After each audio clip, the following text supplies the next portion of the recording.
खाली क्यों आए हो? तुमको तो हमने प्राण हरने के लिए भेजा था ना एक स्त्री के। क्षमा करें प्रभु, वो औरत कालकंटनी से भी खतरनाक है। हम उसके समीप दोबारा नहीं जाएंगे। क्यों, क्या हुआ? विस्तार पूर्वक बताइए। प्रभु, जैसे ही हम वहाँ पहुँचे हमने देखा वो तो बहुत भयानक स्त्री है। मुन्ना के पापा, ओ मुन्ना के पापा, अबे ओ मुन्ना के पापा। क्या हुआ महारानी? मैं सो रही हूँ, मेरे लौंडे का ध्यान रखना। अब पूरी रात जागकर पहरा दूं मैं तेरे लौंडे का? हर घंटे में डायपर चेंज करते रहना इसके, नहीं किया तो सुबह उठते ही वाइपर से मार लगाऊंगी।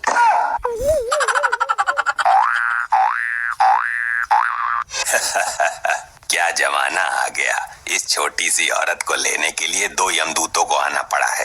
इसके लिए एक ही बहुत था। ये देखने में ही छोटी है, अंदर से बहुत खतरनाक है। ये निकालते हैं इसके प्राण, किंतु इसका आदमी हमें देख ना पाए और ना सुन पाए। बैठा बैठा सो रहा है नरमुंड। ये दोनों अंदर कैसे आए? कौन दोनों? यहाँ तो कोई नहीं है। लगता है तुम्हारी आंखों में मोतियाबिंद का पानी आ गया है। तुम 2 फीट के आगे देख ही नहीं सकते। हम तुम्हें लेने आए हैं, तुम्हारा समय पूरा हो गया है। अबे ये कौन है इतनी डरावनी आवाज वाले? कहाँ है? तुमको इतने भयानक आदमी नजर नहीं आ रहे? यार, ये इसका आदमी तो बहुत डरता है इससे। ये है तो छोटी सी, लेकिन मोटर बड़ी वाली लगी हुई है इसमें। आखिर ये दोनों है कौन? मुझे तो इनसे बहुत डर लग रहा है, लेकिन दिमाग तो मेरे में बहुत है। दिमाग का इस्तेमाल करती हूँ। अब तुम मृत्यु को प्राप्त करने जा रही हो, इसलिए संसार से मोह माया त्याग दो। मैं नू कह रही थी जी कि चाय पियोगे? चाय? फालतू मत बनाना, क्योंकि यहाँ फालतू पीने वाला नहीं है कोई। मैं तुमसे नहीं पूछ रही हूँ।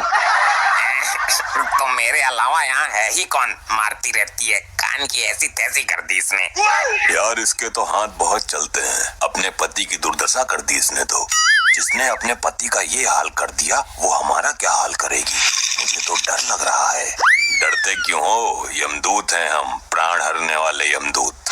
ये बताओ, मेरे लौंडे का डायपर चेंज किया तुमने? वो मैं करने ही वाला था। अबे क्या है ये? औरत है कि बवाल है? मैंने बोला था ना, बड़ी मोटर लगी है इसमें। अब इसके प्राण तो निकालो किसी तरह से। तुम निकालो, मेरा तो कलेजा कांप रहा है।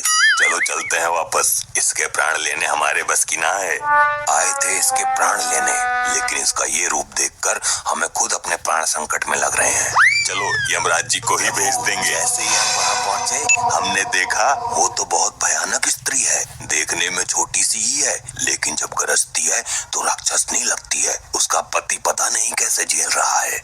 उसकी अपनी कोई इज्जत नहीं है और दूसरों की इज्जत करनी उसको आती नहीं। लज्जा से डूब मरो। कैसे यमदूत हो? एक छोटी सी स्त्री से डरकर भाग के आ गए। उसका छोटा साइज देखकर पहले मैं भी उसे ढोलकिया समझ रहा था, पर वो इतनी खतरनाक निकली कि उसके प्राण हरने की हिम्मत ही नहीं हुई हमारी। उसका भयानक रूप देखकर तुम्हारे मन में भय उत्पन्न हो गया। चिंता की कोई बात नहीं है, हम स्वयं चलते हैं। गुप्त जी, आप भी चलेंगे हमारे साथ। प्रभु, उसके बारे में इतना सुनने के बाद तो मेरी भी हिम्मत नहीं हो रही है उसके सामने जाने की। गुप्त जी, क्षमा करें प्रभु, क्षमा। आप मनुष्यों से डर रहे हैं? ठीक है प्रभु, लेकिन जाने से पहले मैं उसके बारे में कुछ जानकारी हासिल कर लेता हूँ। जल्दी इस लैपटॉप नामक यंत्र से पता करो कि ऐसी कौन सी शक्ति है जो इसकी रक्षा कर रही है और जिसके कारण ये इतनी भयानक लग रही है। प्रभु, वो शक्ति है मायावी। क्या मायावती? ये शक्ति है या इसकी माँ? मायावती नहीं प्रभु, मायावी। मायावी नाम का एक तांत्रिक है जो इसकी रक्षा कर रहा है, और जब तक वो तांत्रिक है इस औरत के प्राण कोई नहीं हर सकता। ऐसा क्यों चित्रगुप्त जी? प्रभु, इस मायावी तांत्रिक ने अपनी माया का प्रयोग करके इस औरत के प्राण एक शोकेस के अंदर डाल दिए, और जब तक वो शोकेस नहीं टूटेगा ये मरेगी नहीं। अगर ऐसा है तो पहले हम उस शोकेस को ही तोड़ देते हैं। कैसी कलयुगी औरत है आजकल की। प्राण भी शोकेस के अंदर सजा के रखने की चीज होती है क्या? इस शातिर औरत ने बहुत दिमाग से काम लिया है गुप्त जी, क्योंकि कोई ये अंदाजा भी नहीं लगा सकता कि प्राण ऐसी जगह भी हो सकते हैं। तो प्रस्थान करते हैं प्रभु भूलोक के लिए। पहले उस मायावी तांत्रिक से मिलते हैं।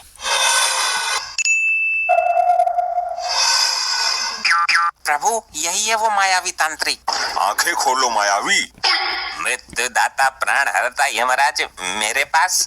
मूर्ख, तुम अपनी माया और शक्तियों का गलत उपयोग कर रहे हो।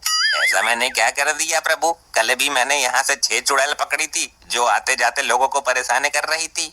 मूर्ख तांत्रिक, तुम विधि के विधान में उत्पन्न कर रहे हो, उसको बदलने की कोशिश कर रहे हो। मैं कुछ समझा नहीं प्रभु। मूर्ख, तू जानता है कि मृत्यु अटल है, एक दिन सबको मरना है, फिर भी तूने उस औरत के प्राण छुपाकर उसकी मृत्यु को टालने की कोशिश की।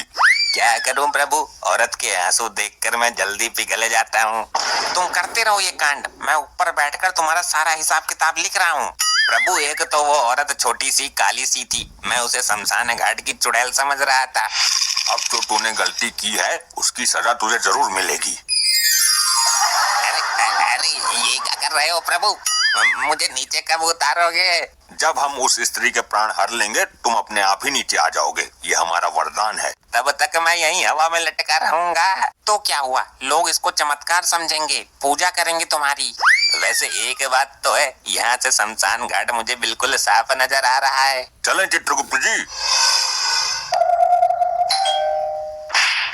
मुन्ना के पापा, जल्दी जाकर दरवाजा खोलो, देखो कौन आया है। चपत मारकर दर्द भी देती है और मुन्ना के पापा बोलकर दिल को सुकून भी देती है। इसका दिमाग हाथ में नहीं आ रहा। हाय जीजू। अंदर पधारिए। प्रभु, याद रहे हम इनमें से किसी को भी दिख ना पाए। हमें कोई नहीं देख पाएगा, आप निश्चिंत रहें। गुप्त जी, ये सुंदर, नाजुक और कोमल सा मानव कौन है? प्रभु, इस कोमल से मानव की ही तो बीबी है ये कुंठा स्त्री। दीदी कैसी हो आप? मैं तो ठीक हूँ, तू सुना, बहुत दिनों बाद आई है तू। बहुत दिनों बाद? अरे अभी 2 दिन पहले ही तो गई थी। जब से तेरी सास नरक लोक पधारी है तब से ये तो आते ही रहती है। फालतू बोलने की जरूरत नहीं है, तुम अच्छी तरह से जानते हो मेरे और मेरी बहन में ज्यादा दिमाग नहीं है। हाँ, ये तो जानता हूँ। देख रहे हैं प्रभु, कितना अत्याचार सह रहा है ये नाजुक सा कोमल सा मानव। अच्छा, ये तुम्हारी बहन भी तो तुमसे छोटी है। छोटी है तो क्या हुआ, लेकिन काम तो बड़े बड़े उखाड़ती है। ये मेरी हेमा मालिनी है। बड़े बड़े काम मतलब? मैं समझा नहीं। किसी को भी अपने जाल में फांस कर बड़ी आसानी से उसकी जेब से पैसा निकलवा लेती है। वो कैसे? मैं कुछ समझा नहीं। इसका एक सच्चा आशिक है, जब उसे पैसे की जरूरत पड़ती है तो इसको मोहरा बनाता है। अच्छा, फिर क्या, ये नए नए लड़के फंसाती है और उनसे पैसा ऐंठ कर अपने आशिक को दे देती है। इसने तो रिश्तेदारों के रिश्तेदारों को भी नहीं छोड़ा। ये तो बहुत अच्छी टेक्निक है पैसे लूटने की।